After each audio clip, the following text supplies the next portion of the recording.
Hello, good morning everybody, Richie Rich here. Today in this video, it is time. I'm gonna be doing, talking about the Italian hypercar actually. So,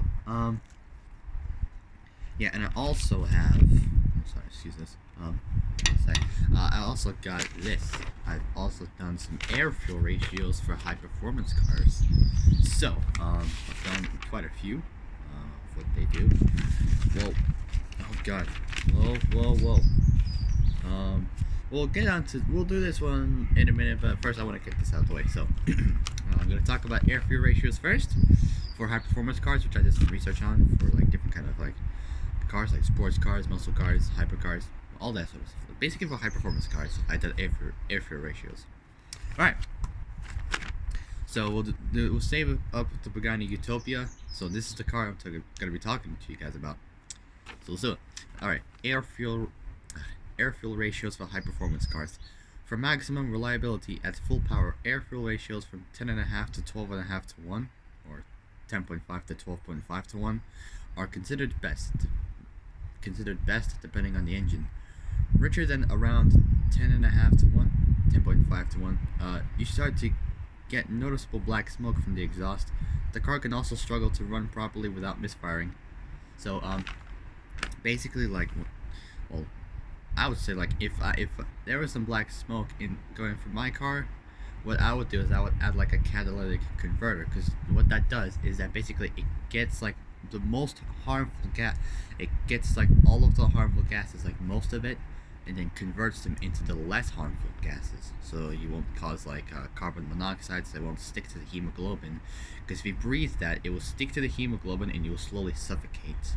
So best solution if you're upgrading your car, the first upgrade I would advise you to do is a catalytic converter, because that will create less harmful gases into your car, so that it won't cause like pollution to the world. It'll cause less CO2 actually.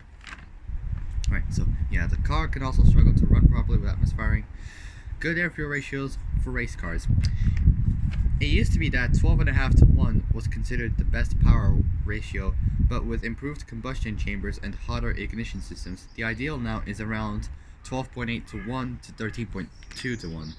This is roughly 13 parts of air to 1 part fuel. It's like 13 to 1, I guess. I don't know. And also I got this one. Just a little info I've done. Can running to lean damage an engine? Yes, an engine running lean can certainly end up damaging engines. It's spelled damaging wrong. I put an E at the end. Sorry, I was just like super busy doing this. I was just tempted to do it. There we go. A lot better. So sorry, excuse what I've done, like those markings. I kind of screwed mine up a little bit. So, can running too lean damage an engine? The answer is yes. An engine running lean can certainly end up damaging itself. An engine that's designed to use a stoichiometric, I don't know how to say that actually. It's spelled Stoichiometric. Stoichiometric, I think it is. I don't know how to say that. Like, a mixture will make less power when fed a lean mixture compared to its figure from when it's running a stoichiometric or rich mixture. An engine running lean can also lead to a soft seize. I don't know, but I've done some info. This is just for high performance cars. Now that's done, let's move on to business.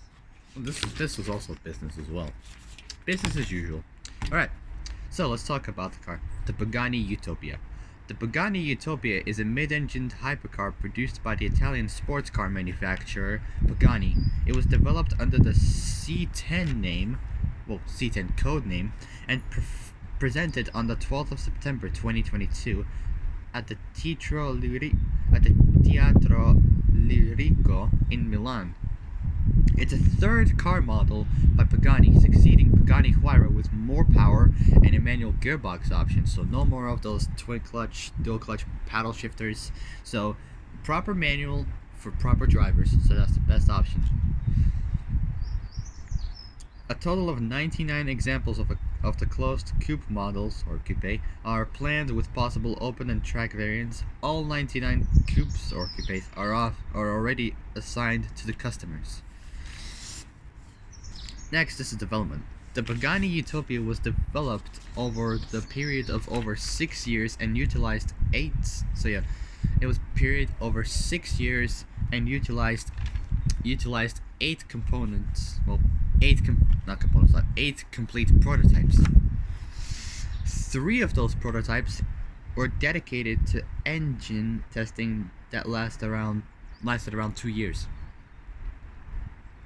A total of 12 scale models were made,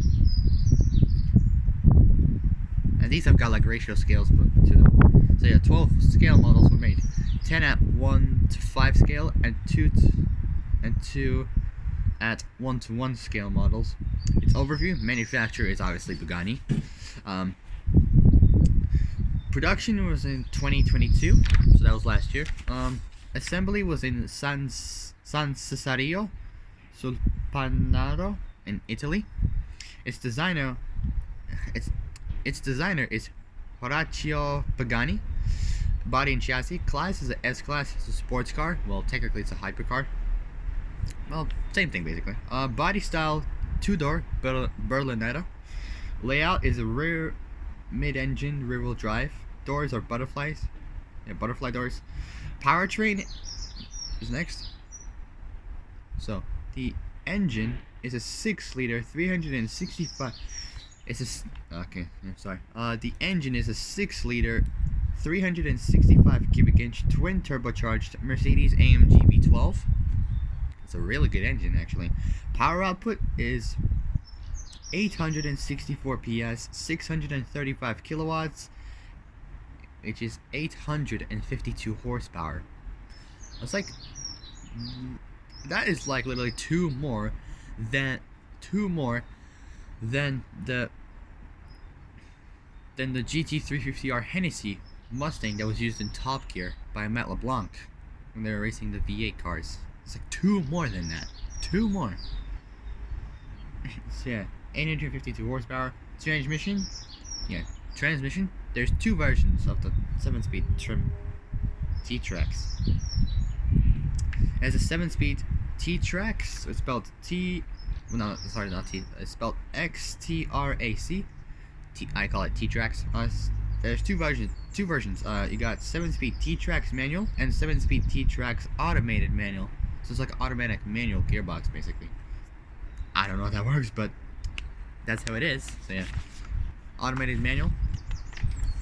Dimensions: curb weight is there's a dry weight. There's no wet weight.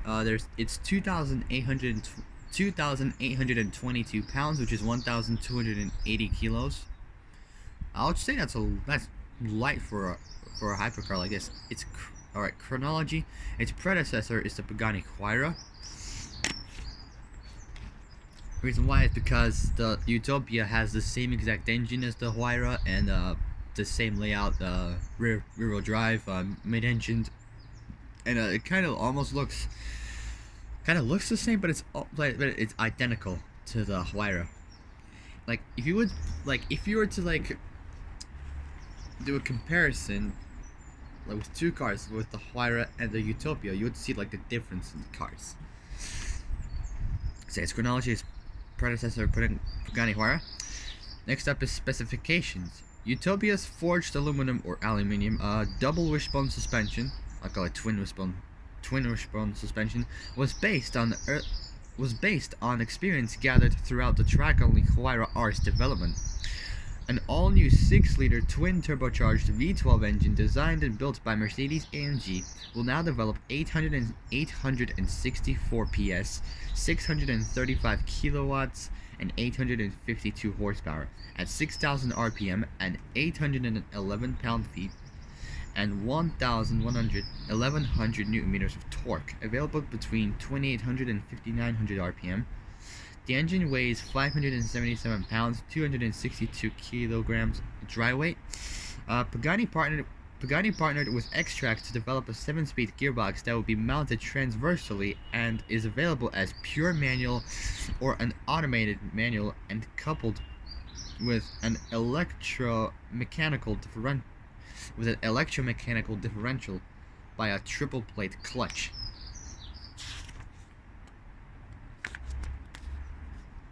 And that is it, guys, actually. So that was like the least amount of info that this car really has. So yep, I've done the air fuel ratio.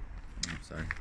Done the air fuel ratio for high performance cars and the Pagani Utopia. Next video will be about launch control. So yeah, I've done like info on the launch control, you know, like the automotive all stuff, like the cars with the launch control systems, like what kind they've got. Also done the operations and the reasons for use and even the history of launch control. And even the motorcycle use, because some motorcycles would use launch control, and so yeah. Then after that, I'm gonna be moving on to another hypercar, but this time it's a bit of a different one. I'll explain to you guys in like the next like video after this video I've done. Right. So hope you guys have a good day. Sorry this video took so long. It's like over 10 minutes now. So yeah, it's just this info is just so small. Basically, it's not much info onto it anyway. So yeah, if you guys want to see more, comment below what you guys want me to do. Like the video, subscribe, and so yeah, if we get our target over 50 subscribers, it make me a happy man. Whoa, almost lost it there. This nearly blew, but managed to grab that. That was insane. So yeah, if you guys like this video, like the video, subscribe, comment below what you guys think, put a notification bell so you're alerted when I make a new video. And so if we get over 50 subscribers, my target is 100,000 subscribers, and for that I would get my golden play button. So if I could get to like my target of over 100,000, it'll make me such a happy person, a really happy person, to get my golden play button. That would be pretty good. And so yeah, so yeah, I gotta get going. I will see you guys in the next video. So have a really great day. Actually, have a fantastic day. So have a good day. Stay safe, and I will see you guys in the next video. Take care. Bye bye.